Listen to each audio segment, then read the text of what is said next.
সুস্থ? এখনো কি আমি সুস্থ?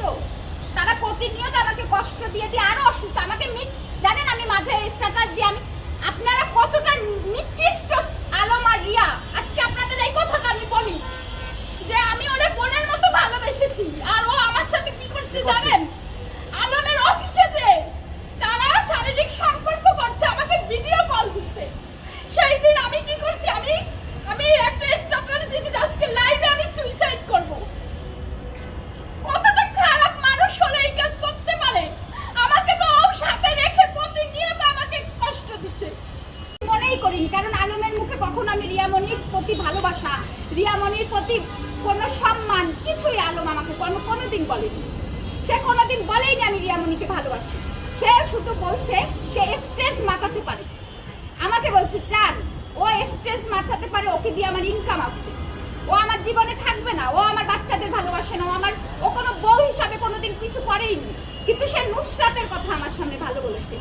এই জন্য আমি নুসরাতের কথা আমি শুনতেই পারতাম না, কারণ আমার হাজবেন্ড, আমি যাকে ভালোবাসি, সে যখন আর একটা মেয়ের কথা বলবে অবশ্যই আমার জেলাসি হবে। রিয়াকে নিয়ে আমার কোনোদিন জেলাসি হয়, কারণ আলমের মুখে আমি রিয়ার কোনোদিন ভালোবাসা প্রশংসা শুনি, বুঝতে পেরেছেন? কিন্তু নুসরাতরে আমার হিংসা হতো। নুসরাতের নাম নিলে আমি রেগে যাই। এটা আলমের কাছে আপনারা শুনে দেখেন, কারণ নুসরাতের কথা বলছে যে নুসরাত তুমি যেরকম আমাকে যত্ন করো, নুসরাত এগুলো করছে। সে প্রতিনিয়ত নুসরাতকে মিস করে। সেটা আমি ভালোবাসার মানুষ হিসাবে আমার তো কষ্ট লাগবে, তাই না? কারণ তার সাথে তার ডিভোর্স হয়ে গেছে। আপনি আমাকে কথা বলবেন, আমি মসজিদে দাঁড়ায় বক্তব্য দেবো, কাবা শরীফ ছুঁয়ে বক্তব্য দেবো, কারণ আমি মিথ্যা কথা বলি না আমি মিথ্যা কথা। যেতে চাওয়া কি? আমি তো অসুস্থ, আমি তো তখন মেন্টালি ভাবে অসুস্থ।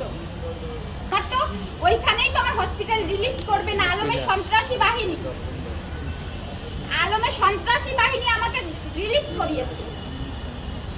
আচ্ছা, বগুড়ার হসপিটালে যে আমি ছিলাম, আপনারা খোঁজ নেন যে আমাকে তো রিলিজ দেয়নি। ওই মুহূর্তে ব্লাড দিতে হবে, ওই মুহূর্তে আল্ট্রাসাউন্ড করতে হবে। ও আলমের সন্ত্রাসী বাহিনী জোর, ওইটাও নিউজ হয়েছে তো, যে মিথিলাকে জোর জবরদস্তি রিলিজ করিয়ে ওই যে নিয়ে চলে যাওয়া হয়েছে।